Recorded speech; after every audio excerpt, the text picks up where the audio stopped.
Hello, everybody, and welcome to the first episode of Mr. Nice Guy Review. I'm Winston. And I'm Chris. And basically the purpose of this podcast is Chris and I went to high school together, and we've stayed pretty close ever since then, and we both have this amazing passion for movies and television and popular culture. And, I mean, how long have you been, I guess, a movie buff?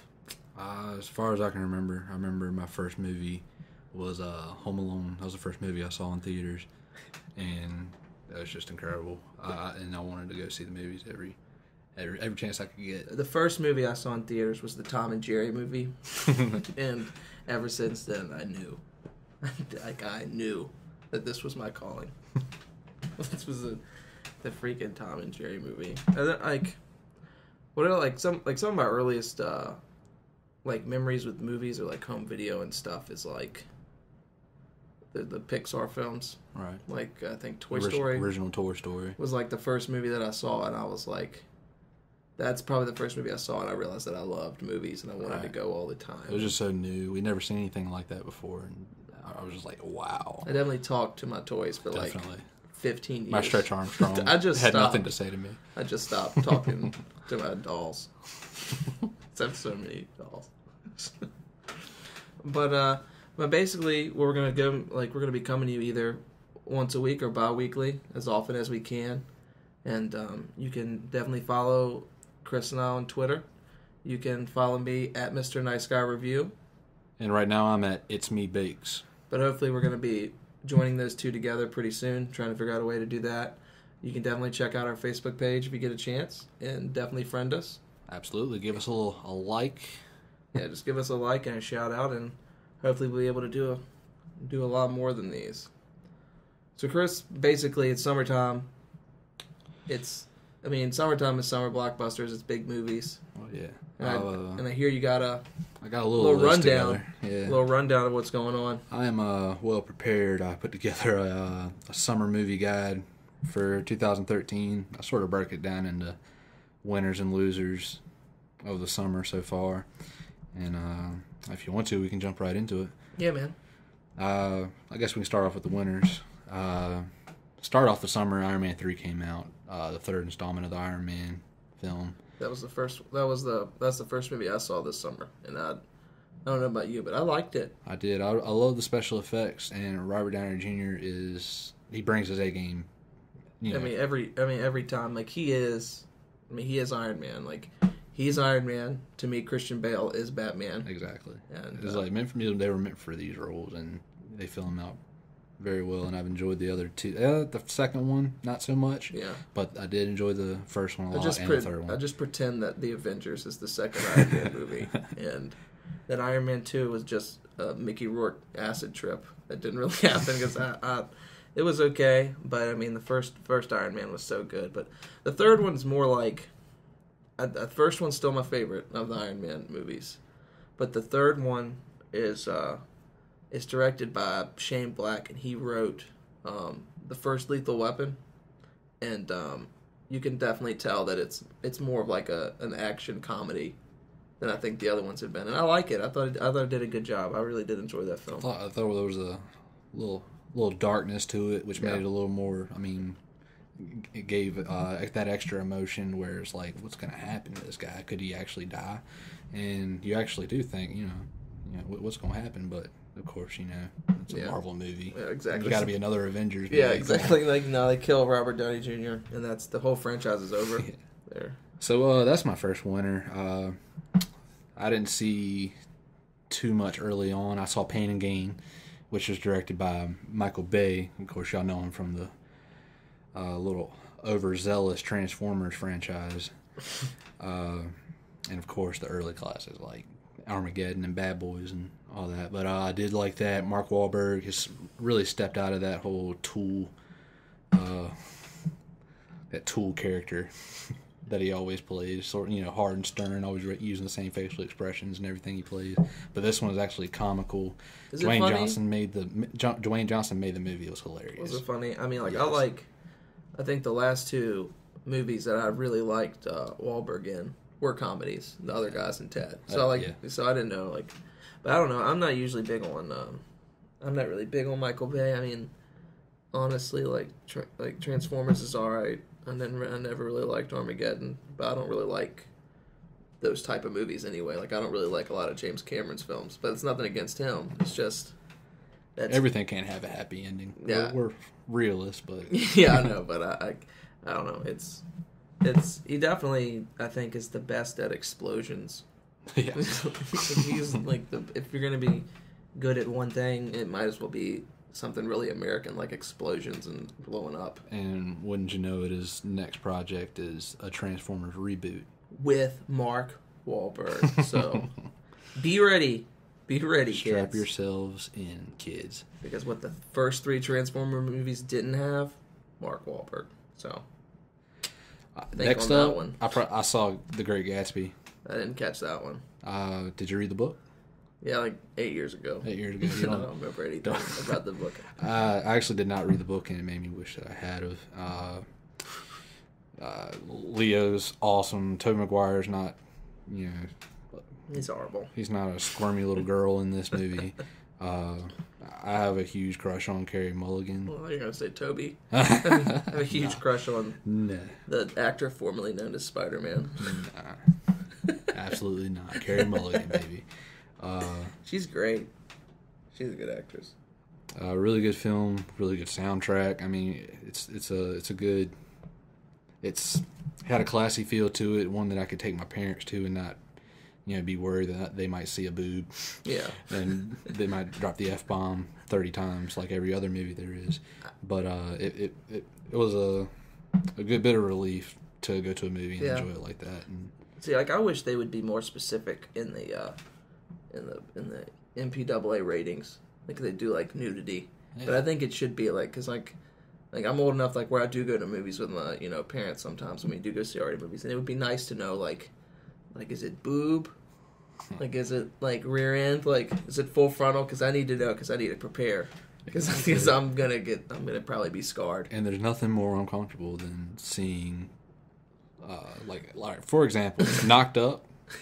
Went saw Knocked Up, and when they show the baby coming out of the Katherine Heigl's vajayjay, that was very uncomfortable to watch with my parents. So, I saw the unrated version because I'm an idiot of Forgetting Sarah Marshall with Mom, and she just got full frontal Jason Segel. Not every day you get to see a penis. Not every day do you get to see one of the stars of How I Met Your Mother's Wang, but we did that day. That happened. But no, I mean, she's been in therapy ever since. Ever since.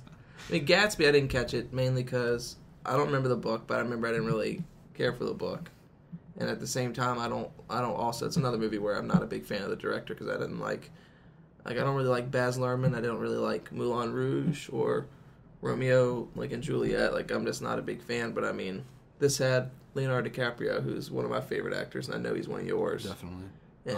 Definitely just one of those roles. I mean, you've seen him in movies lately. He's really just covered the spectrum, and there's really just not a role that he can't put himself in and become. And that's why I respect him so much and look forward to his future releases.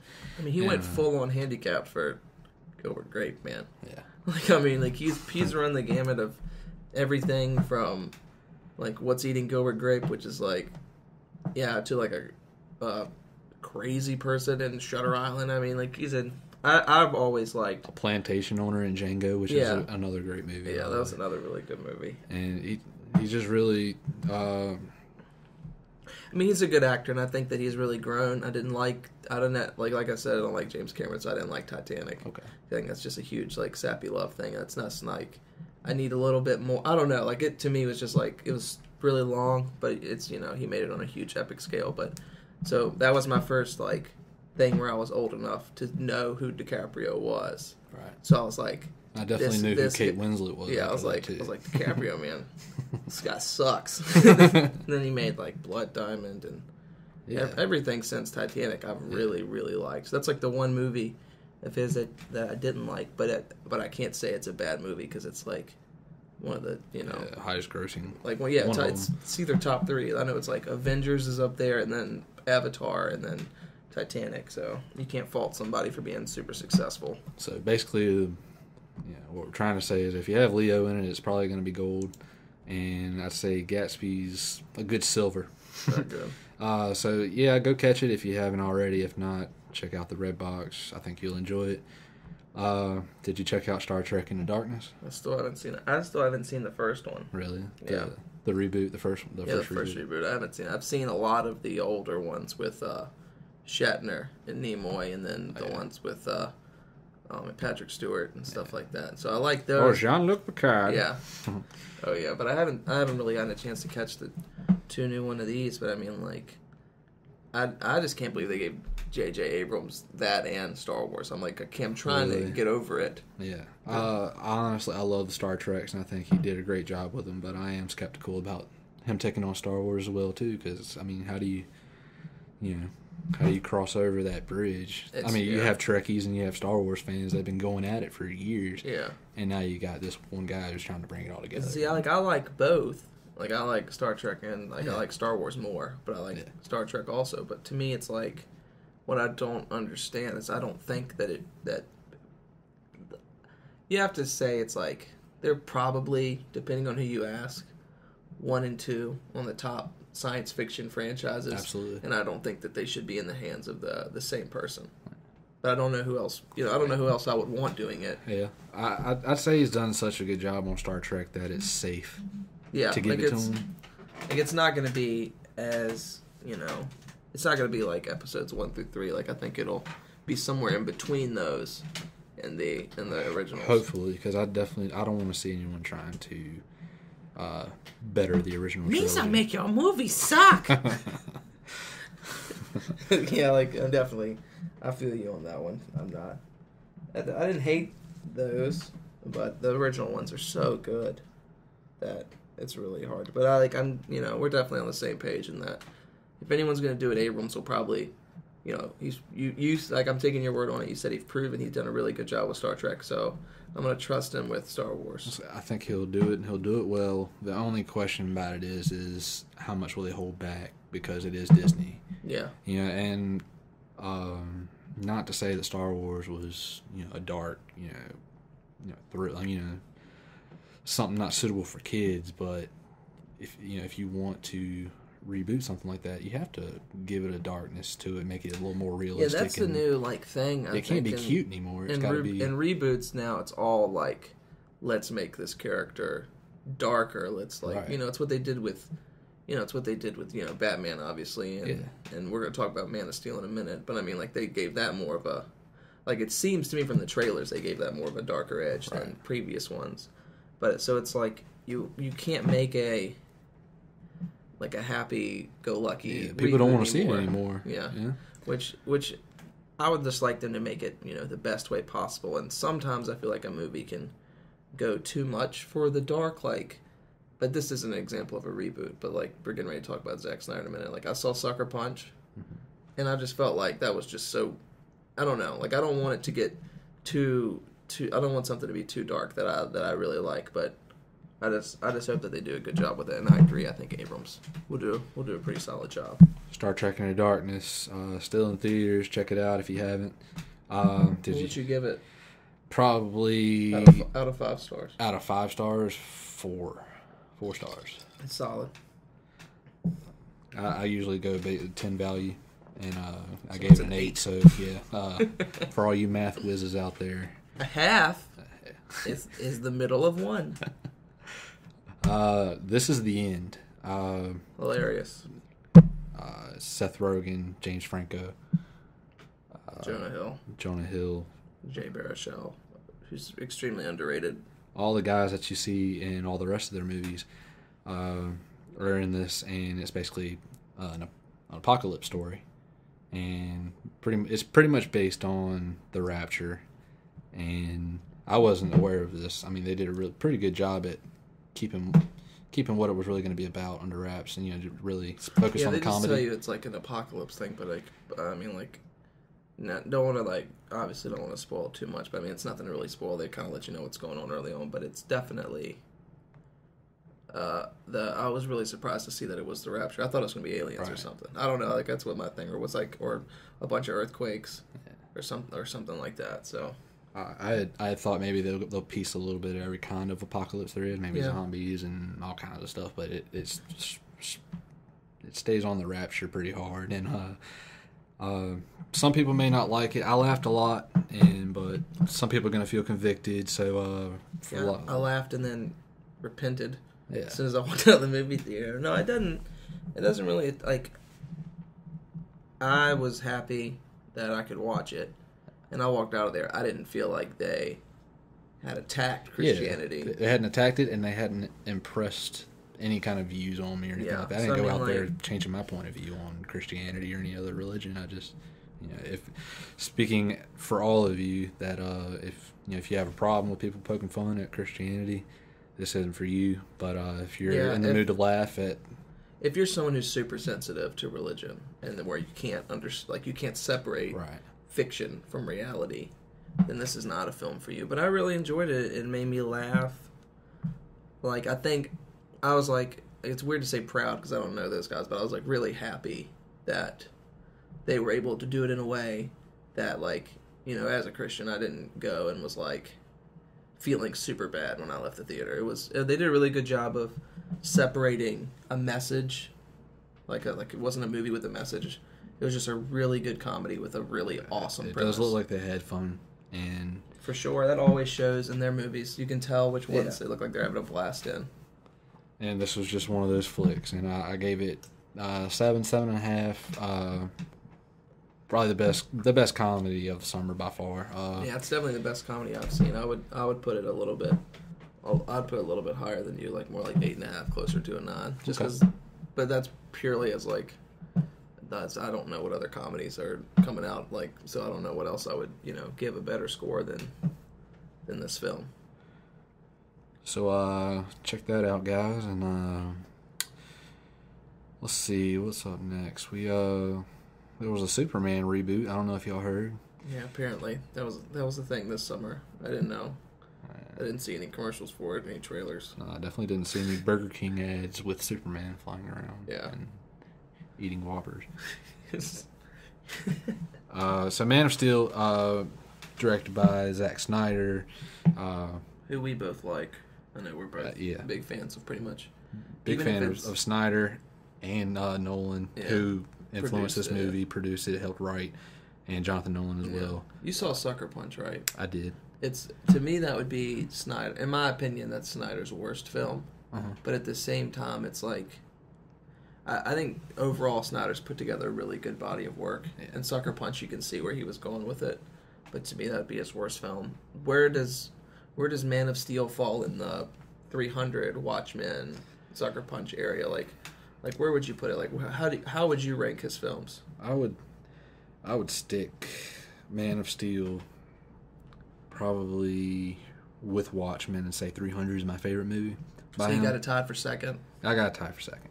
I enjoyed both of those movies. They were long as crap, but you really have to buckle yourself in for Watchmen. 300 is just the ultimate man movie.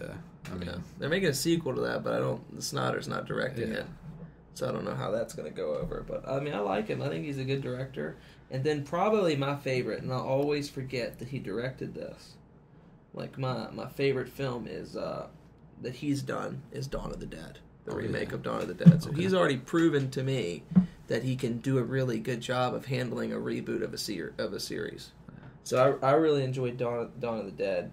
And then I think the other movie he made that I've never seen was that owl movie, like Legends of the Guardians, the Owls of Gaul. I did not see that. Yeah. I missed that. Shoot.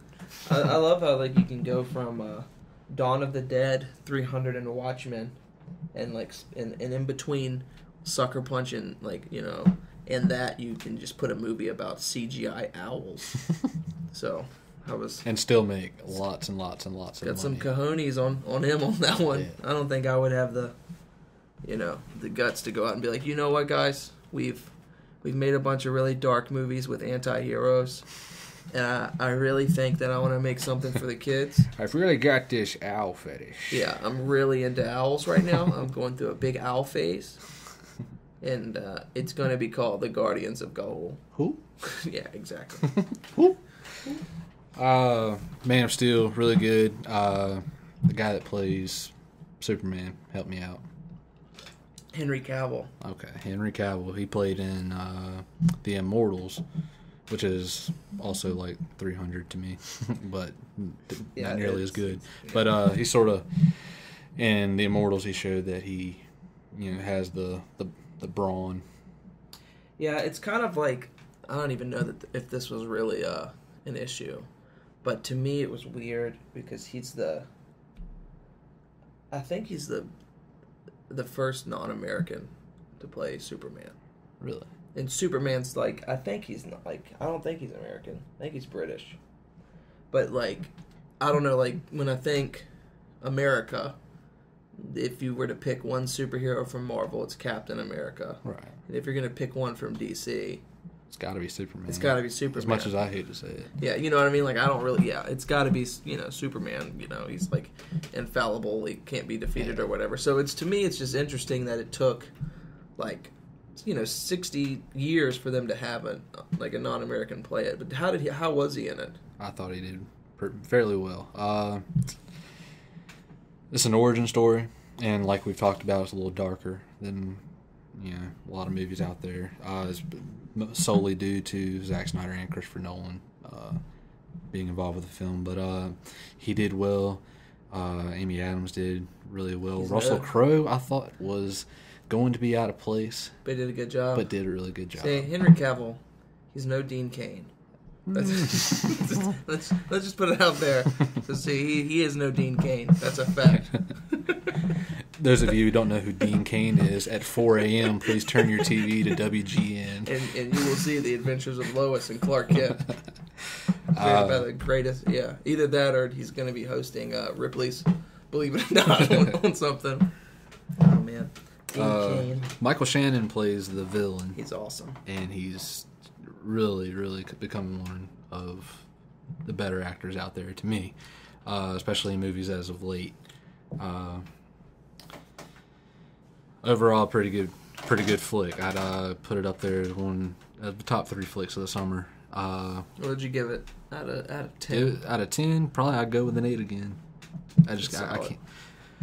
I haven't seen much this summer. There's still a lot of movies left to see. I mean, we're only in the first 2 weeks of July, so I mean, like, there's still half the summer left to go. And I agree with you. I don't want to give something a perfect score, and I have a bunch of stuff still left to watch. I get too psyched for something when Despicable Me just came out, which I did enjoy. I like that a lot. I saw that. I went to the drive-in last weekend in Goochland, which, if anyone gets a chance, you should definitely go out there. It's awesome. And they paired off Despicable Me 2 with World War Z, so I got to see those 2 movies. And awesome. it was, I mean, Despicable Me 2, I like the first one. I'm really big into CGI films. Like, I love Pixar, I love DreamWorks, like all that stuff. So I've been on like a real kick watching a bunch of those. And Despicable Me 2 was good. Like, I would put it in the same thing, like an 8. Okay. Like an 8 range. And it was just funny. I mean, Steve Carell's excellent in it. Kristen Wiig's in it. She's awesome. I mean, it's definitely a really funny flick. I haven't seen neither one, and I've heard enough to know that it should be pretty funny. And I know what Minions are. Yeah. It's just cool to me that I think it takes a lot of talent and a lot of skill to make a movie that, like, children and adults can go to and both laugh at it. Right. But you know what I mean? But it be like wholesome. Like, it's a fairly wholesome film, but it's really hilarious. And World War Z is one of the better zombie movies that I've seen. And I really, I'm really big into zombie flicks, and that's mainly because Brad Pitt carries the film really well. I know you really like Brad Pitt as well, and he really filled in the role really well. Yeah. And it's one of those more realistic zombie scenarios where there is no escape. It's just everybody's got crazy rabies, and you're gonna get bitten. Yeah. And it's like, and man, like, you saw it, right? I did. You got to catch it. I did. Man, like, when you see the trailer and there's that the scene where the guy gets hit by the thing, he's like, "Stay in your car." I thought that was going to be like 30 minutes into the movie. Right. That was the first minute and a half of that film, and it was just like, it's zombies from like the 90-second mark to like the 155th minute. Like, I was like, it really is nonstop, on the edge of your seat, sort of just on what's going to happen. Yeah. And it's believable I mean, it's fairly believable if you're like gonna, for a zombie movie. It's the most believable one that I've seen in the fact that it's like these countries don't really know what to do, and like it feels like with the issues that a lot of countries have had and containing things like terrorism and stuff like that, and to deal with that like on a global scale, this is like, zombie terrorists, and it's like, I don't want to spoil anything, but to me the part that was like, oh, crap, like the scenes in Israel are really excellent. I mean, it's a good film. I mean, like, it's more of like a 7 or 7.5 to me, but I was really worried going into it. Really? Okay. If it was going to be good or something like that. I would say definitely shut your mind off. If you're at a movie, you shouldn't really take it too seriously anyway. So if you're looking for a good zombie flick, and I mean, Brad Pitt's pretty much good in anything. Go check it out. I really liked it. I'd probably give it the best score of the summer at 8.5. That's solid. I think it's good. I mean, I can't argue against that. It's one of those movies where it's like I can really see why it would get a really good review like that. I mean, like I said again, I mean, like, you can honestly tell that this is like a passion project for Brad Pitt, and it really shows on screen. I mean, there's probably going to be a lot of people that disagree with it because they'll probably be like, this isn't realistic or whatever, but I'm just talking from, I know you and I are just talking from like the realm of zombie pictures, like, like this one seems almost plausible. And it might have been because I was outside and it was 1:30 in the morning at a drive-in, and I was terrified of like, because I took my dog with me, and he like had to go to the bathroom, and I wouldn't let him go for like the last 50 minutes because I was not about to walk to the woods when Brad Pitt is like sneaking around like the World Health Organization. All right, like, that is terrifying to me. But I'm glad we agree on that one. I'm glad we both like that one. And I think Despicable Me 2 is a really good family picture. I want to see Monsters University. I didn't check that out either, but I'd really like to see it. Yeah, like I definitely need to go see that. It looks hilarious. The Heat came out the same weekend as World War Z. I did not check that out. Awesome. You did it's enjoy it? It's a good film. I mean, if you like Melissa McCarthy. I do. And you like Sandra Bullock.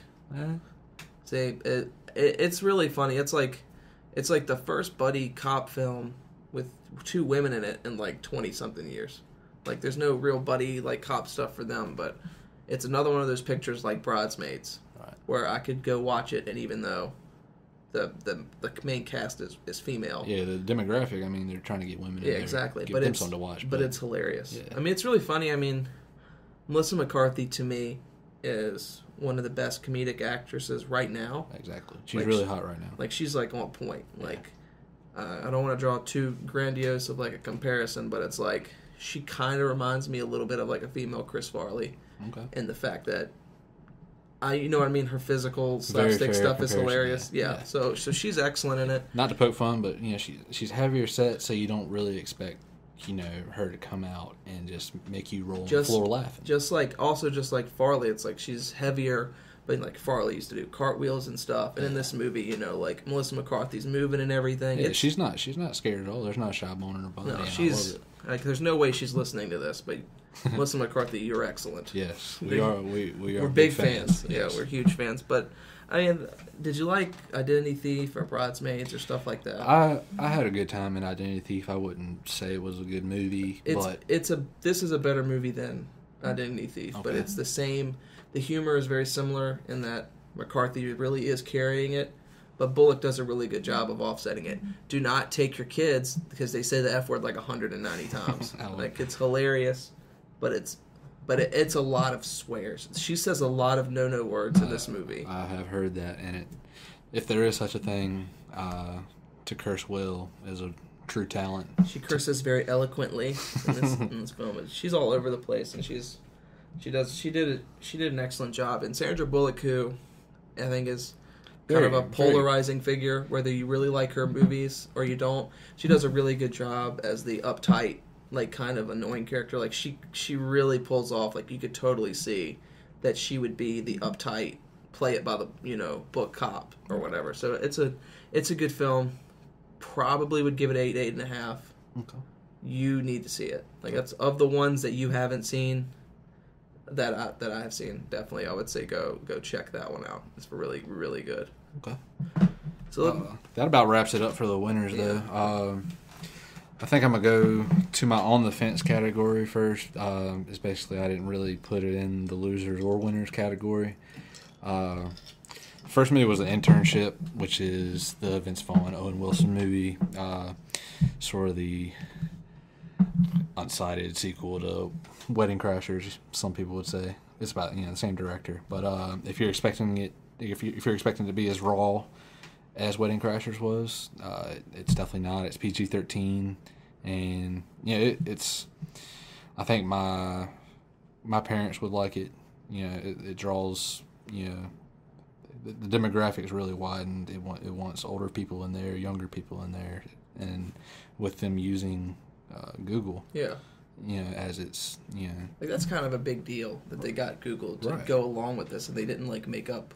And it's a shame that it wasn't better and made more money because Google, it was amazing seeing some of the technology that they were using just in the movie. Yeah. And it was funny. I laughed a lot. I didn't want to call it a loser, but it did make a lot of money. It didn't do too well in the box office, and just the hype that it was sort of sequel to Wedding Crashers had me hyped up for it. And that's one of the funniest, in my opinion, one of the funniest movies of the last 15 years. Like a buddy. It's sort of like the Dumb and Dumber of our generation. And they haven't been in a film since then. So I went in, I'm going in expecting it to be up there.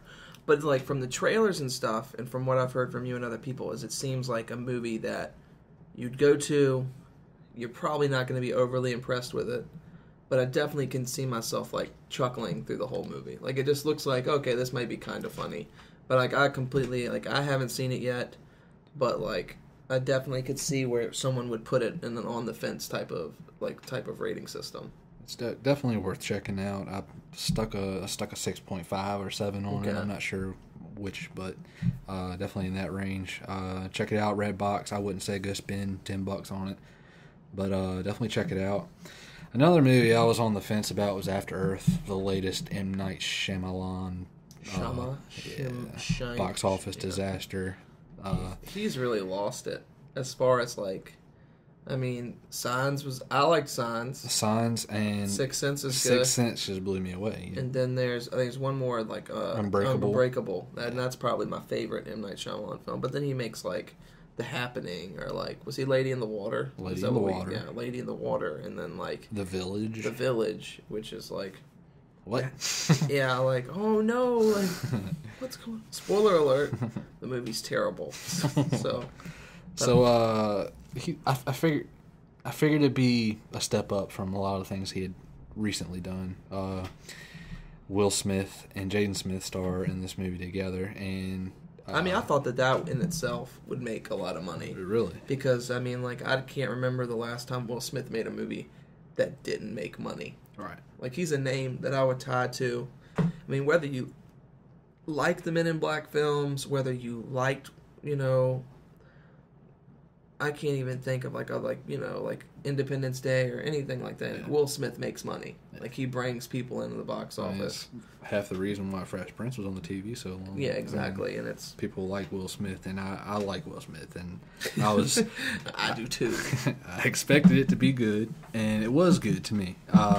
But what I did not know was that the trailers give it away, so I'm not spoiling anything. Will Smith does get injured when they get to Earth.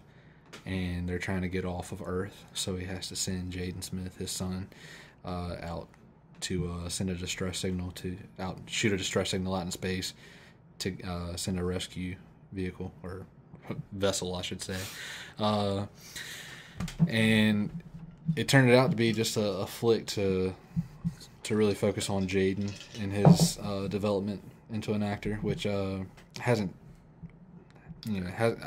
I liked Karate Kid better, to be honest. I think he did better in Karate Kid. Oh man, I didn't like that movie either. Really? I enjoyed that. To me, it's I think the fact that it's mostly focused on Jaden. I understand they're trying to launch this kid's career, right? But to me, it's I would much rather watch a film where it's just Will Smith doing this without his kid. Nobody else in the film. No one else. Just Will Smith and his thoughts. And his thoughts and his dreams and hopes and aspirations. But the fact that you're saying that Karate Kid was better to me, like, shows how big of a disappointment this is, because I feel like with the names attached to it, it could have been a really good movie. Could have been a good flick. Could have been a good blockbuster, but it's not even that, is what it sounds like to me. It had the potential, but it didn't deliver at all, and that's why it's on the fence, and there's really not much else to say about it. Check it out if you want. If what would you give it out of 10? I'd give it a 6 or a 6.5. Okay. So it's not, I mean, it's a Honestly, little bit better than mediocre. Yeah. A little I bit. mean, it's watchable. I mean, it's a lot of cool special effects, a lot of cool stuff in it, and I had a good time watching it. Like, That's like, I always love that compliment, like a movie. I'd say the same thing, though, when someone talks about something being watchable. right. It's like, how bad of a movie you have to be where your eyes, like, burst into flame when you're staring at it. You're just like, I ripped my own eyeballs out. It was much improved when all I was seeing was blood. It was excellent. But yeah, I do the same thing. Like, it's super watchable. It's like, it's like broccoli. It's super eatable. It's delicious. The experience is, a lot better than the story. Okay. So I don't know if that's a better way to explain it. But we have to go in reverse because another winner was Fast 6, and I can't believe I left that off. I know you're not a fan of the Fast and the Furious series. And let me explain. All right, please do. All right, so here's my issue with the series, and it's a pretty simple issue. I saw the first Fast and Furious years ago, and if my memory is correct, they're just like street racing. Mm-hmm. And I saw the trailer for Fast 6, and I'm 100% positive that I saw the Rock and Vin Diesel either like get thrown across a gorge and like grab a woman, and I'm sure that there's like a tank or something involved. To me, it's like they're like, you know what, guys? You know what would make these movies about cars so much better? If we just completely changed the backstory and made these people super criminals. I don't know. That just seems like I'm just not buying it. I'm not buying that Vin Diesel is intelligent enough to pull any of this stuff off. Definitely not. But that's another thing where you have to go back to the fact that you have to shut off your brain when you go to a film. You can't think, hey, that's not realistic at all. You trade your brain for the ticket. Can you hold this, please? I'm going to go to Vin Diesel. He's going to hug the Rock, I think. That's another thing. Since the Rock, all right. Since you mentioned the Rock and Vin Diesel fought in the last Fast 5. Spoiler. Yeah, spoiler. Sorry, about guys. on the back of the car. And they're epic, dude. I mean, to see these two guys go at it. I mean, who doesn't want to see that? I have one question. Could Vin Diesel smell what the Rock was cooking? That's the only question that I have. Because I'm sure that he did. And I think he should say that in every movie. Like, I think that there should be a movie where, like, The Rock is playing, like, he should do a Paula Deen biopic, and he's playing Paula Deen. And with all the controversy surrounding her, he just says, "Can you smell what Paula Deen is cooking?" You know what she's cooking? Racism. A big old bowl of racism. So, definitely action-packed. It did look like a good action movie. Like, I agree. It's a type of movie where it's like, it does look like a good action movie. I'll give it that. It was actually a pretty good action flick, and it was not nonstop. It was never I shouldn't say never a dull moment, but just never. It doesn't slow down at all. It's definitely fast. Fast 6. Is it fast? Get it? Or is it 6 times fast? I don't even know anymore. Who else is in it? Paul Walker's in it. Paul Walker's in it, and I'm not a huge Paul Walker fan, but more a fan of him than a lot of people in the movies. Ludacris in it? Ludacris is in it. Old Chris Bridges, my boy Chris. Awesome. Yeah, and I hear there's a Academy Award with his name on it. Yep.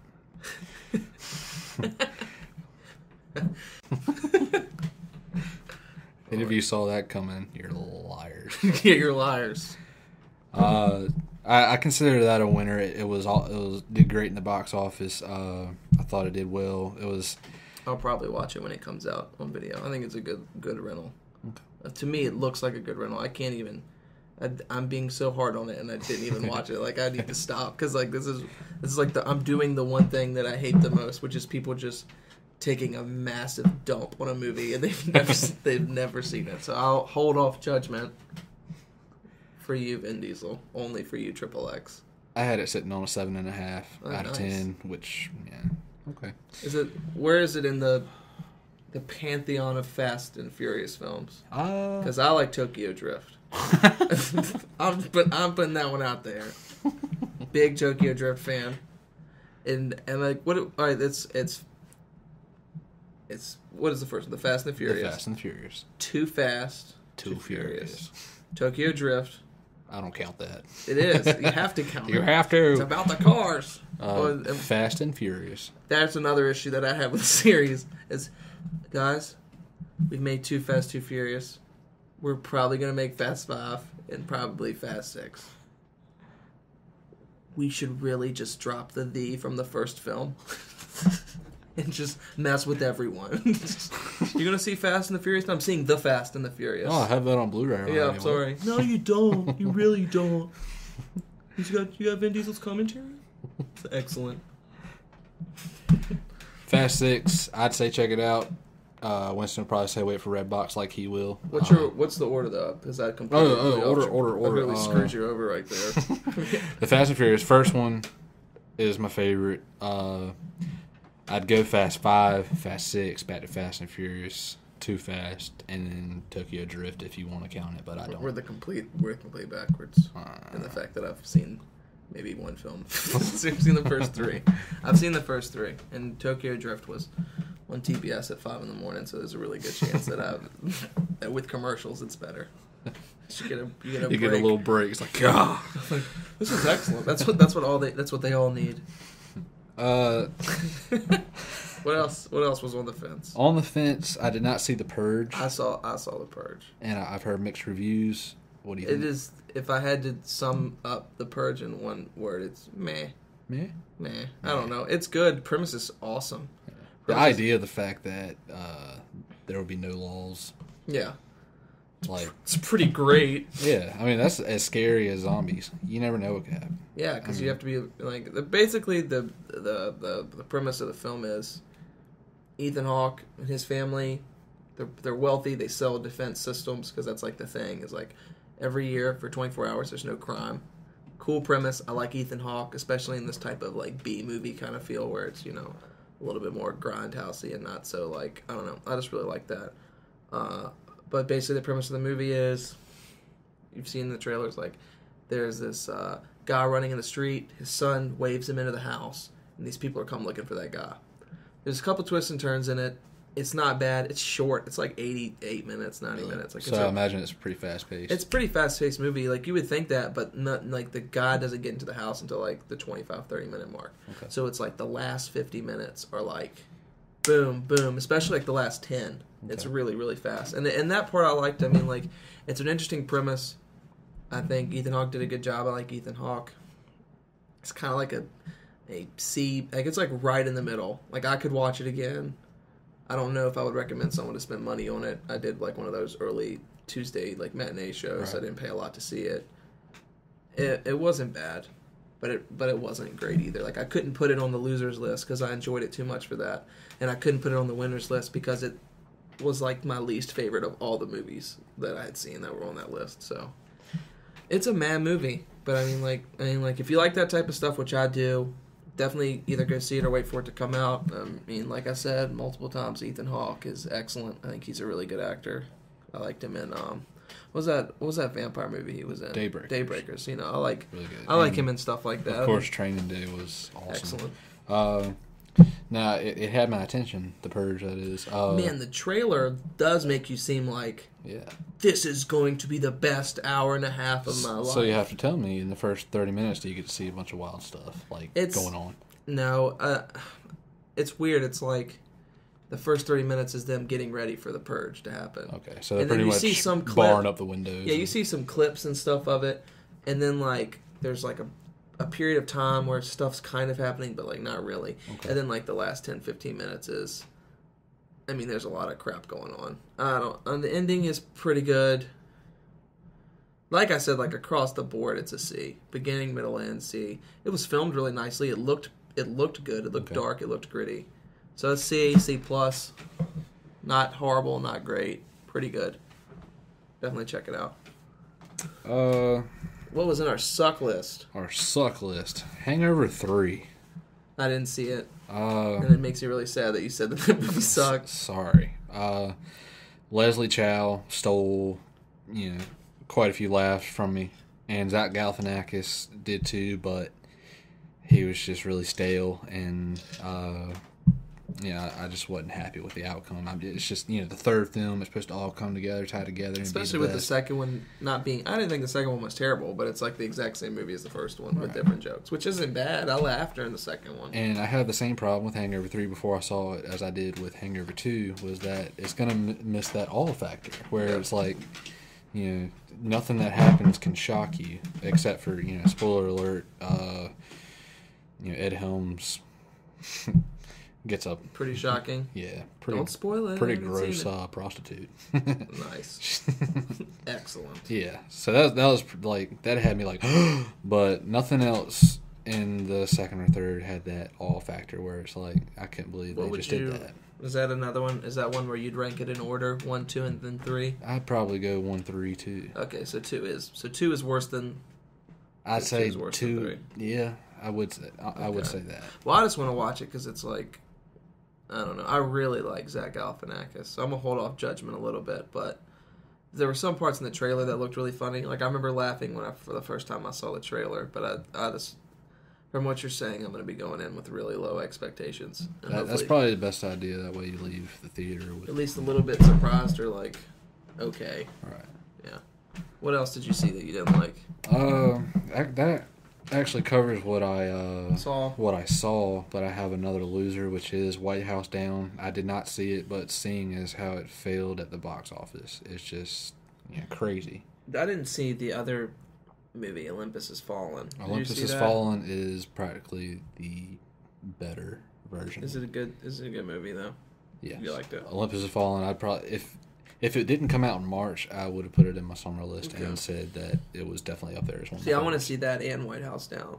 Like, I want to watch both of them. And like White House Down, like I like Channing Tatum, I like Jamie Foxx. So to me, it's like I don't hate on Tatum, especially because I'm not gonna spoil it, but this is the end with Channing Tatum. Yes. Part with him, like that's hilarious. Yes. I think he's awesome that he can make fun of himself. Yeah. But I don't know. Like I like Channing Tatum. He's kind of like grown on me a little bit. He's definitely more of an actor for the ladies. Yeah. But like so I want to see it. Plus, I really like Jamie Foxx, especially after Django. It interested me. I wanted to see it, but I'm not gonna go out of my way to see it. Yeah. Same thing. Other things came out that I would have rather seen. Another loser that I didn't see. I shouldn't call it a loser, but yeah, it's hard to say that because neither one of us have seen it. Right. But at the same time, these aren't losers. These are films that don't look particularly good, and the reviews on them haven't been exactly. I'm just trying my best to look out for y'all's interest as far as what you should and shouldn't see. And The Lone Ranger is definitely on the fence as far as... I would put that more on the fence than Losers. My reasoning for that is it's like the epitome of a mixed review. Half the people that I've heard saw it, liked it, other half didn't. I like Armie Hammer. I really like Johnny Depp. Okay. And to me, it just looks like a Western Pirates of the Caribbean, where Johnny Depp's probably going to steal the show. Right. It's probably going to be an action movie with an okay plot. I'm probably going to check that out. But I agree. It doesn't look amazing. It was definitely the more trailers I saw, the more the less you wanted to see it. Yeah, got a little thunder up in here. Yeah, it's storming where we are right now, folks, and it's getting pretty cray. So, Lone Ranger, yeah. It's very outdated to me. Well, the idea... I agree. I know you were talking about, you mentioned this before we started, doing this, was that you said, it's been around forever. Right. It was it's a radio program. It was a radio program. It was never, 60, 70 years later, it's a movie. Yeah. And... a lot of kids just don't get it. They're just there because I don't think a lot of kids like westerns, which is depressing to me because I love westerns and they're some of my favorite types of films, but I don't think that there's this. I mean, probably the only real like Western character people like is like Woody. Right. From Toy Story. Like, he's the only cowboy people like. I mean, like, I like True Grit. Yeah, it's like excellent. a Rooster Cogburn. Yeah, I mean, like, it's excellent. And to me, it's just, like, it's not something that's cool for kids to, I don't think kids play cowboys and, they don't play cowboys and Indians. And it's not, I wouldn't say purposely, Westerns are fairly slow. Yeah, and I think a lot of things is, unfortunately, a lot of people aren't that patient anymore. Right. And I liked Cowboys and Aliens when that came out, because I like Westerns. And that, to me, was like, they took the Western super seriously. They didn't make it like a joke or something like that, like Shanghai Noon and Shanghai Nights kind of like make it a joke. Complete satire. Yeah, exactly. So, I don't know. I like Westerns, but I agree. I don't think people nowadays are patient enough to sit and wait for a character to develop. And not meaning to call Lone Ranger an actual Western. Yeah, I mean it's tough because I haven't seen it like what I would call it. Yeah, because to me it just looks like a giant action film that just happens to have cowboys in it. Mm-hmm. So, but we'll see. My mind isn't made up on it quite yet whether I want to see it or not. And, well, I'll go see it. Well, you let me know, and I'll let you know. You do that.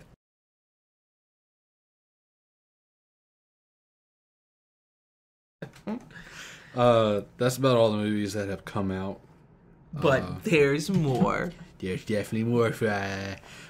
Future releases: Grown Ups 2, Pacific Rim comes out Friday. I'm seeing Pacific Rim tomorrow at the drive-in. But man, I love Godzilla. I love these giant monster films. And this added one thing that what can make giant monster films better? Robots. Right. And Idris Elba and the guy from Sons of Anarchy. Charlie Hunnam. Yeah. Yes, he's. Thanks, Jax. And. This definitely looks like Transformers on acid, which is weird to say because Transformers was on acid. Yeah, but Transformers done right, like that. That is like exact. It looks like to me how I've heard it talked about, and the way that I can like before going to see it, and the reviews I've seen, and the trailer looks like to me the wave of superhero films we've seen in the last 10 years. Before Batman and Iron Man, which in my opinion were the first two that took it seriously. Right. Especially Batman. They took the superhero seriously. It wasn't a joke. They weren't like doing like the old Adam West Batman where it's like, pow, bang, kapow, like all that stuff. This to me looks like it takes the monster movie seriously. Like it doesn't look like it's going to be like cheesy like those old Godzilla films. It looks like it's going to be the real deal. Go in there. The action's going to be amazing. And the director, I love Guillermo del Toro. He's directed some of like my favorite movies, and it's like crazy because he's kind of an artsy director in the fact that he did Pan's Labyrinth and a film called Kronos that I really liked, and he also did Hellboy. And I love Hellboy. I love the Hellboy pictures. I saw Hellboy and Hellboy 2, and I actually I liked Hellboy 2 better. Okay, see, I'm a big fan of both of them, so like you're not gonna like. That doesn't offend me at all. I liked both films. I was gonna say just because of the fact that Guillermo del Toro made Hellboy 2 way more artsy and just cinematographic. But see, to me, I think he's gonna take the monster movie and do the exact same thing. So I will be in line tomorrow. Great. And I will be going to see that, and we'll talk about that in the next one, in the next episode that we do. Speaking of Guillermo del Toro, he's helping Peter Jackson with the Hobbit movies. Excellent. And if you've seen the first Hobbit movie, then you're just as excited as I am for the next two. Yeah. So we'll be talking about that in future podcasts. But back to what you were saying, you were talking about Grown Ups 2. I know that comes out this weekend. Grown Ups 2 comes out as well. I think I'm going to try to go see that Saturday. Okay.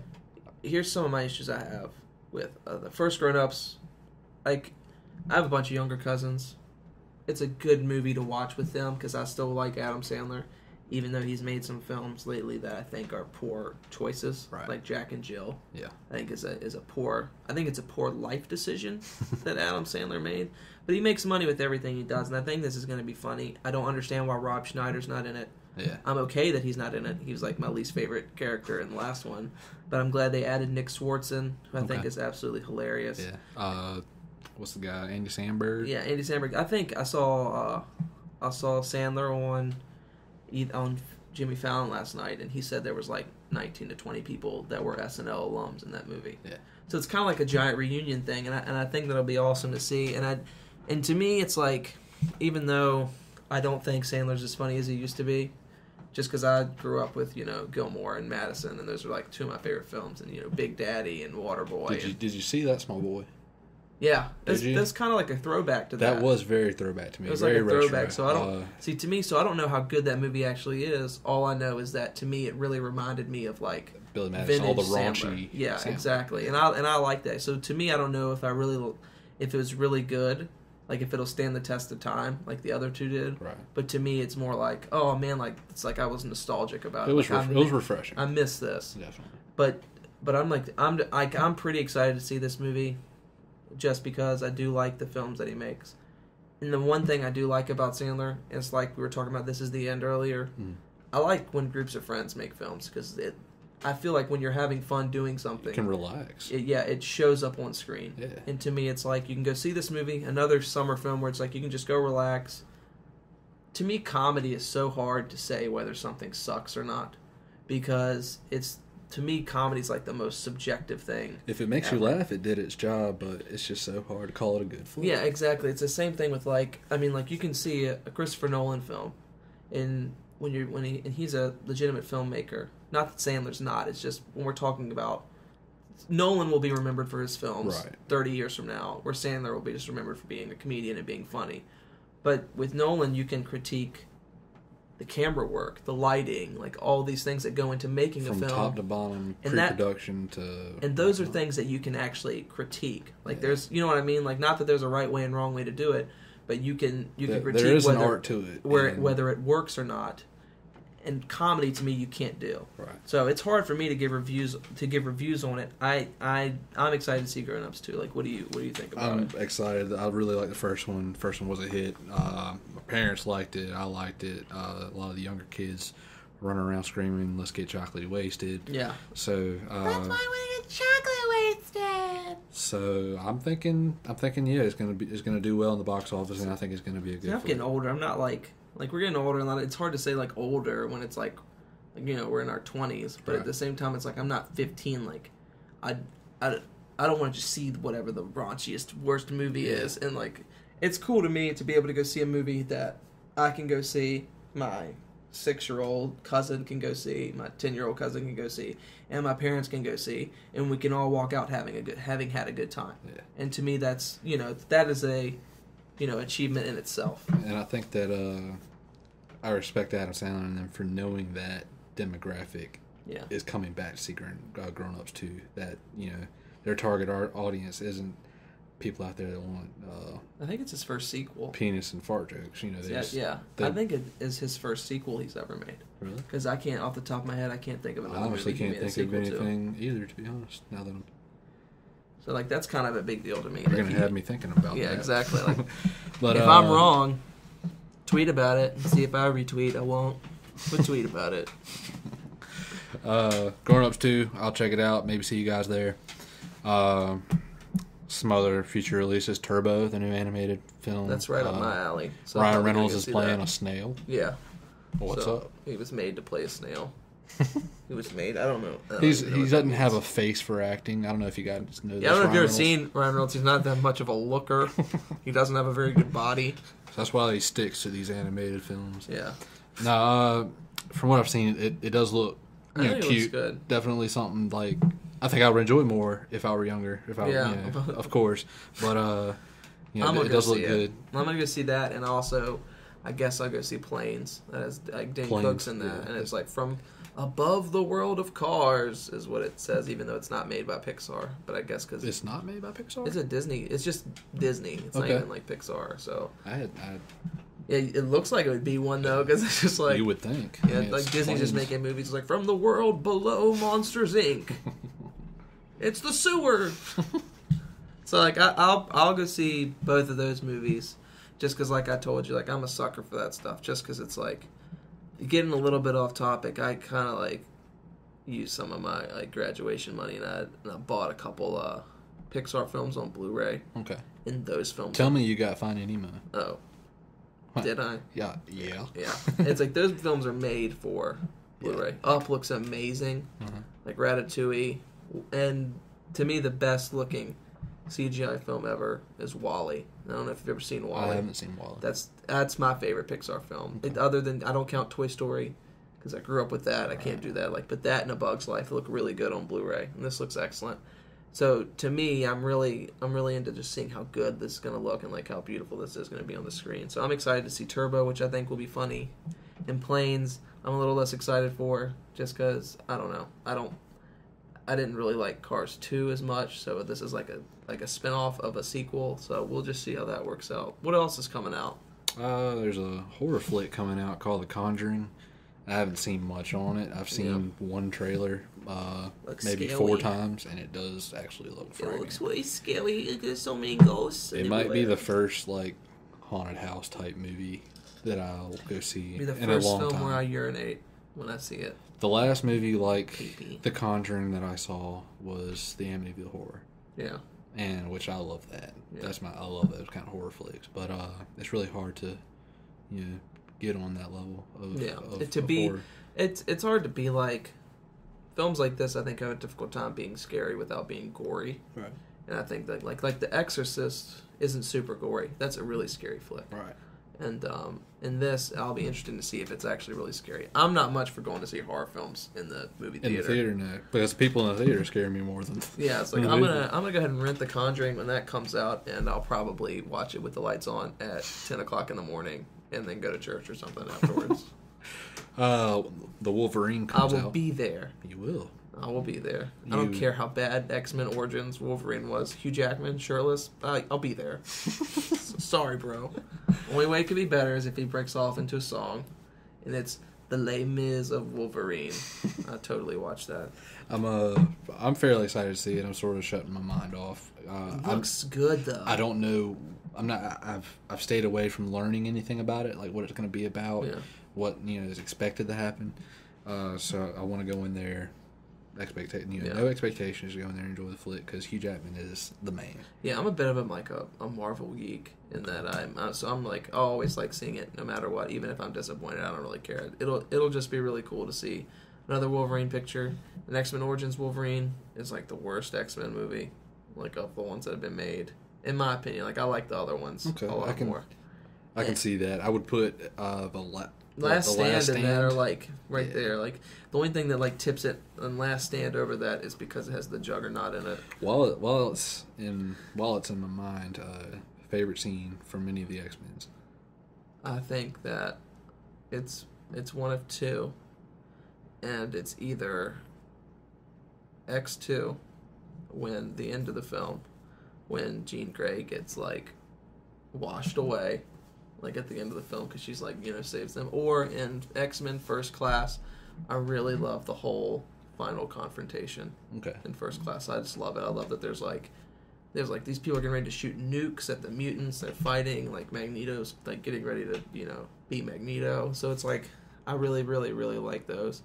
Origins to me was just you took one of the best X-Men and you made an okay film. Yeah. And to me, it's I want Wolverine to be. I want that movie to be so good. I want it to validate everything. I'm a huge Liv Schreiber fan. No, he's excellent. And I thought he was the best part of the movie. Yeah. He's great. He's a good actor. Back to my favorite scene, X-Men 2 or X2. Is that your favorite? Because that's X2 my favorite. It's not my favorite, but it has my favorite scene in it. Nightcrawler at the beginning in the White House. Good. Oh my god. What's your order of those? Of all 5 of those movies. Always, if you can't tell, I like doing order. I'm learning about Chris as we do this. We're learning things about each other, which is the fun part of this. I would have to go First Class as my favorite. Okay, X2 is mine. Then First Class. I would probably First Class, the first X-Men, then X2. Okay, the first one's my third one. So me, it's First Class is second. All right, X2 First Class, X-Men 1, The Last Stand, and Origins flip-flop. Honestly, I guess you could say they it depends. I don't really know. I think I don't think either one of them are very good. Neither one of them made me wanted to watch the movie again. X2 and First Class look awesome on Blu-ray, though. Yeah. Oh, my gosh. Definitely. And that's going to be a good... next summer or the summer after? Next summer. It is next summer? Days of Future Past. It's going to be excellent. Absolutely. And it's got Patrick Stewart's going to be... they're sort of doing a flashback type deal. Yeah, it's excellent. It's it's a flashback. They're traveling into this alternate reality future. It's... Oh, my God. I'm having a geekgasm in the corner over here. I'm freaking out. before Winston pops off too early, let's move on to R.I.P.D. I know that this is the one going down the list earlier. We were a little split on.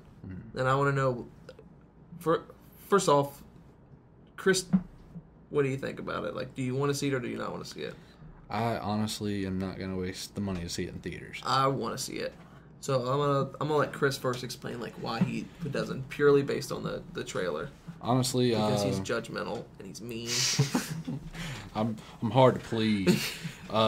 Jeff Bridges is doing his best dead Rooster Cogburn impression in this film. What's wrong with that? I understand that, but it's like how much of a reach did Jeff Bridges have to go? Yeah, I mean, like I see that. I definitely think they're like, you're going to be like a Western, like you're going to be like an old, Marshall, and he probably can. That's probably the only voice he can do. So it's like, I was more of a fan when I saw the synopsis on IMDb a year ago. Okay, yeah. When I knew what it was going to be about, and then I saw the trailer and I was just like, nah, that's not what I was picturing. See, I think it's going to be a lot like Men in Black, but instead of aliens, it's dead people. All right. So it's just going to be like, and I think it's going to be pretty funny.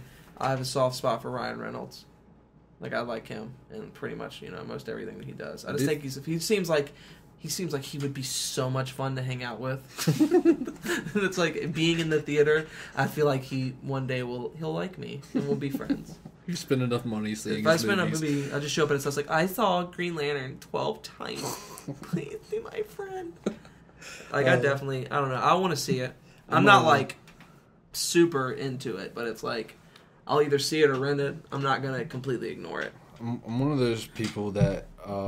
has horrible taste and it's just a jerk. And the thing about action flicks is it needs a really, really good antagonist. Yeah. And I have no clue. Teabag from Prison Break, it doesn't do that for me. Oh, dude, how do you not like him? Cause Teabag was good in Prison Break, Dude, but then he was on Transporter 3, I think. He's so good though. I can't think of his name, but just seeing him in it, that they had to go to a B, maybe even a C actor for the villain. Man, see, but I think he's a really good. I think he's like a really excellent character actor. Like, those are the type of people I want to see being villains. I mean, he's everything he does. I think his name's Robert Knepper. Okay. And he's just like, he's the bad guy in the 4th season of Heroes. And he's like, to me, he was the best part of the 4th season of Heroes. Like, to me, Heroes, a show I really liked. It got worse and worse as it went along. Not that it was horrible. I still liked all of them. I'm a sucker for, superhero stuff. But he's like the best part of the 4th season. He's excellent in Prison Break. Excellent Prison Break. Just like he's a good dark. He looks character, so creepy. And he passes off as a really creepy. See, I think the reason you don't want to see it is that, and to me, that's like one of the big selling points to me. To you, but I think it's because I really like the guy, man. I think he just like he just looks like everyone's creepy uncle. Like, he's like everyone's really weird uncle that that might shoot somebody at a family reunion. It's like he's going to. So, but I'm gonna see it. Let me know how it is, and we'll talk about it here. If you give it any praise, I might check it out, but I'm not in a hurry. Yeah. That pretty much wraps it up for winners and losers, and definitely. Please tweet at us. Let us get on our fan page on Facebook, which is going to be posted at the bottom of this podcast and video once we get that up. And let us know what you think we got wrong about this part of it, or what we got right, or like what you guys really wanted to see, or honestly what your opinions are, where you differ, where you agree. Because honestly, we would love to hear you guys' feedback. Also, any questions you have, like we will not answer them. We don't answer questions. Exactly. No, we will. Any questions or anything, definitely let us know. Like, and just like what we thought about things. We'll either answer on Facebook or Twitter, or we'll, if it's a good enough question to where we'll talk about it on here, right? And mention your Twitter handle and stuff like that, and definitely give you a shout out as well. But moving on from our summer movie guide, or just talking about that, I mean, like, what else we got on tap to talk about? Netflix. Amazing. Everyone has Netflix now. I wouldn't say no one's buying movies, because I'm still buying movies. Yeah, if no one's buying movies, then I don't exist. A lot of people are just cutting out cable And just getting Netflix. That's like that is accurate. I mean, a lot of people are doing that, and it's like they're, instead of watching a show when it premieres, are waiting 9 months and watching every it all in a day. freaking episode. And people are watching television differently than they watched television 10 years ago. Exactly. I mean, DVD started it where you could sit down and watch a whole season. I need, like, the first show, the first 2 shows where I got seasons of it on DVD. And I'm still, I'll explain in a minute why I'm still way more over DVD than, like, way more for DVDs than live streaming. But were The Simpsons and Family Guy. Okay. And I loved sitting down and watching every single episode back to back to back. Like, I love watching TV like that.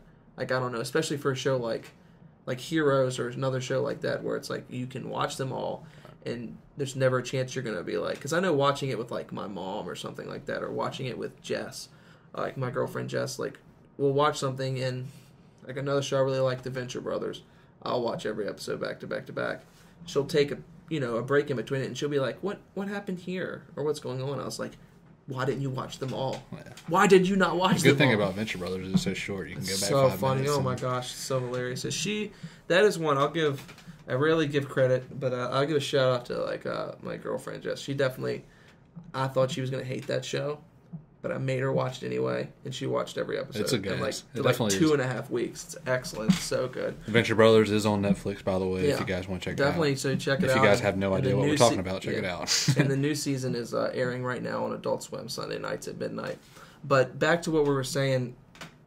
I like watching television that way. Like, I like being able to sit down and not have commercials. Really? Not have to wait a week for the next episode. Yeah, but it's like, at the same time, I feel like when you do this, you're going to take television for granted. You're going to take the whole thing where it's like, oh, like, I would rather them just wait and release it all at once, like Arrested Development and that Hemlock Grove show and House of Cards, which I know you're in the middle of watching. Right. And I watched the first episode or two. And, I mean, it's cool and it's interesting. I really hope that television doesn't completely move to that. Right. Like, I don't want it to be like that. It's hard enough to watch everything now than if they just this is just a crazy hypothesis. Let's say that every show moves to that, and then September 1st, they just put every episode of every show out on Netflix. How the hell would you watch anything? Like, how would you keep up with anything? Like, I need the week to recover and go see other things. But like, I know I'm just completely talking about this, but like, what is your opinion of it? I'd love to know, like, because I also have crappy internet at home, so I can't stream. I can't really live stream at home. Honestly, I spend more time looking for things to watch on Netflix than I do actually watching. Oh my freaking god! They have so much stuff. It's like, I don't know. I'm just gonna turn it off. They have better TV than they have movies. That's my opinion. I think they have better television shows than movies. All the shows that are on there, I've seen. But it's good that it's on there because I can go back and watch it. No, I completely agree. But I'm in the middle of shows like House of Cards, like you said, which is a Netflix exclusive. And like you were saying, that we've taken television for granted long enough to where they're starting to debut things on Netflix. But they just released it on DVD. House of Cards? House of Cards is on DVD and Blu-ray. I think the MSRP price is like $29.99 for Blu-ray and $24.99. See, I pay $8 a month and I can watch all those episodes in a day. Yeah, see, it's just crazy to me that it's like, I guess I kind of understand why you would do that, like why you would release it to sell, but it's like, that's for people like me who can't stream at home because I have terrible internet, right, that I need to go buy this because I really want to watch it. So it's going to end up making me buy more things. It's because, like, when the 4th season of Arrested Development comes out on DVD, I'm going to buy it. Okay. I've saw every episode of it. I'm going to buy it. I watched it all in 2 days. I'm going to buy it. So, but I like DVD and Blu-ray better. It looks better. Really? Streaming, to me, it's like no matter how fast of internet you have, it's going to buffer or it's not going to be as crisp a picture. Whereas if I buy a Blu-ray, it is going to look amazing for every minute that I watch it. If I get anything on Blu-ray, it's going to be a blockbuster movie. Yeah. And I've gotten out of buying movies for the sole fact that I've had Hulu. I canceled Hulu not too long ago because The Office is done. Netflix is basically, I mean, me and my brother just watch that all day. Yeah. And we'll move from one show to the next. I mean, almost 200 episodes of 24. Yeah. And I've seen them all. Yeah. And I moved on to the next show. Yeah. And I like To me, it's like every bit of my like savings and crap always goes to buying movies. Like I have the movie and television show collection I have is like, it's ridiculous. Like people shouldn't have that many things, but I've got a bunch of shows that aren't on Netflix or shows that like not a lot of people have heard of and all types of stuff. Like I know we were playing trivia the other day and like I was pulling these random questions like, you know, out of thin air or whatever. But a lot of those shows aren't available to watch on Netflix, or a lot of those like older Adult Swim shows or older sitcoms and stuff, unfortunately, like aren't available. And I'm just afraid that it's like Netflix is going to get so big that the positive would be if they got so big that they put every television show on there. That would be awesome, because there's a lot of things you can't get on DVD. Right. But another thing is they could just do it where that's the only place people go to watch television, and a bunch of other shows die, like a bunch of really good shows and stuff like that. So I got TV's like, I love movies. I mean, you could say goodbye to reality TV. That's fine. that I'm fine with. I don't. It's just that is like the biggest like load of crap name for anything in my life. There's no reality TV, nothing. I like what a lot of the contest type things do for people, like American Idol. Like it gives people a chance to go out there and make something of themselves. But stuff like Big Brother and The Bachelorette and stuff, it's just like, let's put Big Brother's basically let's just put as many stupid people we can into one room and make them talk about each other. Stuff like The Real World and Buck Wild and Jersey Shore, stuff like that. Like cancel Buck Wild because that dude died. Really? Yeah, the main dude. I never watched it, so I know nothing about it. Kind of the dude that came across like he was a little like slow. He I think he called himself Gandhi Candy. That was his nickname. I don't freaking know, but he died. He like got his truck. He went mud like I shouldn't laugh. He's passed away. It's horrible, but he went mud bogging at like 3 a.m. And he got his whatever stuck. Got his truck stuck, and but the muffler was stuck underneath the thing. So he like I think him and a couple other people died of carbon dioxide poisoning. Wow. I think that's what happened. I could be very wrong, but it's like so they're not doing that anymore. But I don't know. I think it's like exploiting people. It is. And it's just like once upon a time, the M in MTV stood for music, and that's what I'd like to see it get back to. Is seeing, you know, even if they have to go back to like older music videos and stuff like that. Yeah, just anything where it's just like it's just reality TV now, and I'm not a big fan. I like True Life because you're following one person for like an episode, and it seems real to me. It probably is fake too. I'm not trying not to. What are your thoughts on Catfish? I think that's all bull. It's gotta be bull. I mean, there's no way a chick is about to marry this wannabe rapper. How do you go years? Like literal years, and you have never seen the face of this person. Right. And it not like I remember when I was like 8, and people were saying that the internet was like dial up, and people were saying that people on the internet aren't who they say they are. That was 15 years ago, and like these people don't understand. Like I don't know, and it's some of it's funny though. Like if it's real, it's horrible, but if it's not real, it's just like this is ridiculous. Like I saw one where this girl was like in love with this guy online. And her like best friend from kindergarten had made him up because her friend was going through a tough time and pretended to be him, and then like got her male cousin to call her friend who was the girl chatting or whatever, and like have phone sex with him. What? So now, yeah, it's weird. People are crazy. Yeah, so don't watch that. Just watch good things. Like watch old classic movies, old TV shows, any TV shows, just not reality television. Watch Breaking Bad. Watch Walking Dead. Please watch Breaking Bad. Yeah. Speaking of Breaking Bad and Walking Dead, 2 amped up seasons everyone's ready for. Yeah, I mean the second half of the 5th season, everybody is dying to get those last 8 episodes of Breaking Bad. Exactly. I'm stoked, and the sooner it gets here, the sooner I can just go on with my life. I think it's a month. I think it's a month from either today or yesterday. What's today, the 11th? I think today's the 11th. It's a month from today. It's a month from today. We just completely dated this, so we made this August 11th. This is accurate. Yeah. Breaking Bad's amazing. One of the best shows on TV. It's so good, and it's like everything from... It's a show that not only got better every year, it was so good to begin with. Like, the first season's like... This is like 7 episodes. Is the first season like 7? All 7 of those episodes are amazing.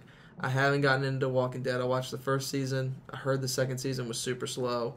I didn't have time to really watch it, and then I heard the 3rd season was great. 3rd season was great, and it ended very well. Sort of interested to see what they're going to do with the next season. It's probably going to be zombies. No, probably. I mean, I just wish that they would change it. Like, oh my gosh, I think it would be like the funniest joke ever. Is if it's just like they set it all up for zombies, and then the first episode of the 4th season, the zombies are just all cured, and then it just turns into a romantic comedy.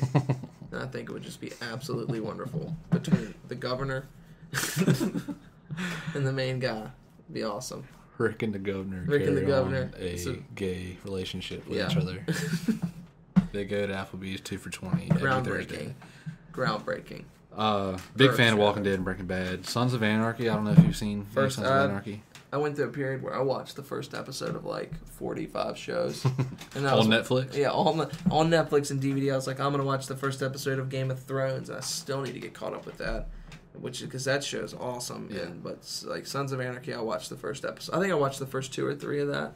And it's good. I like it. It's like a really, like, aggro soap opera. They really they shoot for September starts for the season, and I haven't caught up on the latest season, but I'm gonna do it ASAP. See, I like another show that I really like. If you ever watch Justified, with Timothy Olyphant. Yes, that's one of my 5 favorite shows on TV right now, and I cannot wait for freaking January when it comes back. Right, it's so good. I didn't see the last season. I have seen the first 3 seasons. Yeah, the 4th one that's another great show. But everyone that I know, like you included, talk about how good Sons of Anarchy is. And it makes me want to join Sam Crow. It's really tight. I enjoy it a lot. And as far as TV goes, they're bringing back 24, right? Yeah, they are bringing back 24, and my only issue with it is I didn't know people were asking for 24 to come back. Just me. Like, no, but it's nothing against 24. I just thought it was done. Like, you know what I mean? Like, yeah. I mean, Kiefer Sutherland went and made Touch? Was that the other show he made? Right. And I just don't understand. Like, I think there's 2 things that can happen. One, it's going to come back, and it's going to ruin your memories of the previous show. Like, I think that's a very possible thing. Like, a couple years have passed. It might not have the same feel and emotion that, you want from it. Or, I always feel like when a show comes back that you're going to have people be like, meh. Like, with Arrested Development. When that came, like, when the new season aired, a lot of people were okay with it. Right. I really enjoyed it. I'll say, me and you talked. I was halfway through it, and I was just like, man. Yeah, and then you finished it. And finished it, and it's I think awesome. they did an excellent job. I think it's, just as funny as the previous seasons. It's definitely up there. I'm personally excited for 24 to come back. I'm a huge Jack Bauer fan. I know my grandma is. Shout out to Matt Ma down in North Carolina. Yeah. And my brother back at home. Let's see. See, I think a lot of people it's going to be one of those things where I think people are going to be like, oh, whatever, like, I don't want to watch it. And then people like you who are, like, really dying to see it. And my thing is if it comes back, I hope it's good. Well, here's the stupid thing, man. I hear it's going to be 13 episodes. Yeah. So what's the point of 24? Yeah, that's another thing I didn't understand. If you're going to bring it back, why would you completely change the format of a television show? But I just hope it doesn't, like, take the place of another show that could be airing that was original or whatever. I didn't see 24. Did the last season end, like, was it a cliffhanger? Like, it wasn't canceled, right? They just decided to end it. So it has a wrapped-up ending. Right. So just like Arrested Development, which in my opinion had a really good end of the 3rd season, are you worried that they'll come back and get canceled and have a crap ending? I mean, you're the first person to mention it, so yes, now I am a little worried. You get what I'm saying? Like, let's say it comes back. It makes sense. And it freaking bombs, and they cancel it after 5 episodes, and you are stuck with those final 5 episodes, ruining your life. Because that's what that crap does. It ruins lives. Heroes Season 4 ruined my life, okay? Like, they set it up they freaking even put, like, Volume 5 or whatever, 6 or whatever was coming up next, and they set it up for it to be freaking awesome, and it wrapped up a little bit. But God, they really got you over a barrel with that one, man. But I get fearful of stuff like that. It's like, if it has a good ending, I don't know, don't bring something back to life. Don't play God. Dr. Frankenstein tried that. How'd that work out? Yeah. Frankenstein. Dr. Frankenstein lost 24. I'm hoping that's not the case with 24 because the, critically acclaimed writing, lots of Emmys, and they've taken home lots of hardware, and I just think it's too good to fail, in my opinion. It'll be interesting for me to see because I'm purely coming from the background of like I haven't seen it, didn't seem like something I would like, but I understand it had a huge following. People love this show, Right? And to me, it's like, did you like the ending of it? I'm on the fence, really. You're on the fence with it. How it I ended? was like, man, But did they wrap it up? Like, did they do a serviceable job of not leaving? Like, or were there questions for you? there weren't as many questions as it would. I think just now that I know that 24 is coming back, let it be done. Yeah. And I'm ready to see it. Okay. I mean, I don't have any questions as far as what could they have done differently, or what could they do any further. See, my whole thing is like, just don't screw it up. Yeah. Like, That's my only thing. please. Kiefer Sutherland's such a badass that I don't It's want them to screw it up. Don't screw it up. Just like, don't ruin Jack Bauer's life. Right. I mean, Jack Bauer is a household name. Like, I mean, yeah, like he's definitely someone who like. Ethan I mean, I Hawke. haven't seen the freaking show, and I know the character name. Like, Right. I've never seen it, but I know, that he saved America numerous times. Well, I don't have too much more on TV. Do you have anything you want to? I can't really think of anything, but I know that before we get out of here and go, I know that you're a huge Christopher Nolan fan, I am. and I always like trivia. Okay. I really am a big fan of trivia. I knew a couple of these. I don't think I knew all of them. Like, I've seen most, if not all, of Nolan's films, but I don't, I think you watch them over and over again. Right. I've seen them all multiple times. Like, yeah, so how many people can you name that have been in more than one of Christopher Nolan's films? Bonus points if you can get the ones that aren't just in the Batman films. Okay. Tom Hardy, who played Bane and the I don't know what you call him, the Forger in Inception. Yeah. Joseph Gordon-Levitt, who John Blake in Dark Knight Rises. Yeah. And he played Inception as well. Christian Bale, who of course is Batman. Also played in The Prestige. Michael Caine played in Prestige, Inception, all the Dark Knights. I even think he's going to be in Christopher Nolan's new movie Interstellar. It's coming out, I think, next year. That sounds awesome. I know we were talking about that earlier, and it sounds awesome. Morgan Freeman is in all the Batmans. Marion Cotillard was Maul in Inception, and she was in The Dark Knight Rises. Gary Oldman was in all the Dark Knights. Yeah, this. I mean, I could sort of go on, but I don't. I think I've got it. I mean, definitely let us know if you missed anybody, but I can verify for him that came straight from his brain, so that's pretty impressive, definitely. And let's talk about just a little bit before we go. Like, we'll get to me next week. We'll talk. I feel like at the end of each show, what we should do, we should get to know a little bit more about each other's tastes and let people know what our tastes are. So, like this week, I want to talk to you for a minute or two. Talking about Christopher Nolan, like, why is he such an important director to you? And if you could name your 5 favorite Nolan films in order, would love to hear that. Okay. Well, Christopher Nolan has really just captured the art of filmmaking in a way that Stanley Kubrick did. Maybe I'd compare him to that kind of director where he can make that transversion from paper to film. Like he can see something in his mind and put it on film. See, I think you make a good point because I think a lot of directors now, or a lot of modern directors, I don't think their films are going to hold the test of time. Right.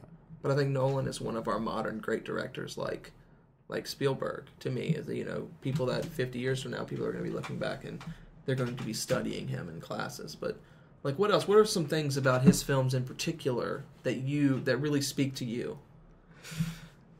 The realism, yeah, to me. Not to pick on Tim Burton's Batman's, Batman Returns, which is, I don't know, I did not enjoy that. But the sense of realism that he brought to the Batman franchise.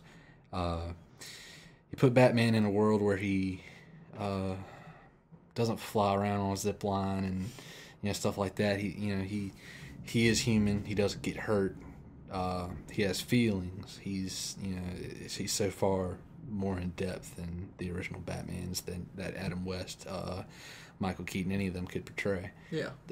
And Christian Bale did a really good job with that. And I to me, a lot of people don't like the voice, but if you're in a mask and you're trying to be incognito, I was thinking the same thing. As it's like you don't think that people will recognize that like George Clooney and Batman and Robin, when he's Batman, sounds exactly like he does when he's Bruce Wayne. Like, people aren't stupid. So that whole sense of realism, really, that the fact that the good guy doesn't always win. I know y'all have seen The Dark Knight. The good guy doesn't always win, and that's okay. And I think that's what I really like about Nolan, is that he's not scared to, fix on that realism and not have to make a happy ending. I agree. And in order, I'd probably say Inception's my favorite Nolan film, solely due to the fact that it was written, genius. It's a genius film. Yes, it's brilliant. You definitely, if you've seen it once and you thought, "Wow, I don't get it," watch it again. Watch it again. I'd probably I'd probably say I'm all like you have told me before. If I'm watching The Dark Knight, I like it better than The Dark Knight Rises. Yeah. But when I'm watching The Dark Knight Rises, I like it better than Dark Knight because Bane. I think it's one where it's like, I think Heath Ledger was an excellent Joker. Yes. And then unfortunately, an Academy Award winning Joker at that. Unfortunately, he lost his life, like after the filming of that movie. But to me, I feel like that kind of adds to the legend of it. Like, oh my gosh, like he was such a good actor. But to me, and I'm not even trying to sound heartless, is if you take that out of the equation and you look at the performances, I think Tom Hardy does a very good job as Bane. Yeah. I think that those two are leaps and bounds above Batman Begins, which is a good film. Yeah. I like that film a lot. But I'm the same way. I would flip-flop both of those. So those are your top three. What would you put in top 3? 4 and 5? 4 and 5, I'd go Prestige. 4. Excellent. Great movie. Then Memento. Memento's a good one. Memento is a lot of back and forth. It may test your patience, but that's another film that's worth a rewatch. It's definitely, if you can hold out and watch it without crying. Check it out. Well, I think that's it for us here today. We're going to be trying to come at you either once a week or twice a week. I'm Winston Hodges. I'm Chris Baker. And you can follow me at Mr. Nice Guy Review. I'm at It's Me Bakes. Please give us a follow. Please talk to us. We'd love to hear from you guys. And if you have any questions, we'll be back next week. We'll talk about what we watched. I'll probably bring in a couple classic movies next week to talk about and speak a little bit to that. But I know we both appreciate you guys listening and hope to hear from you soon. But for Mr. Nice Guy Review, I guess this is goodbye for now. See you later.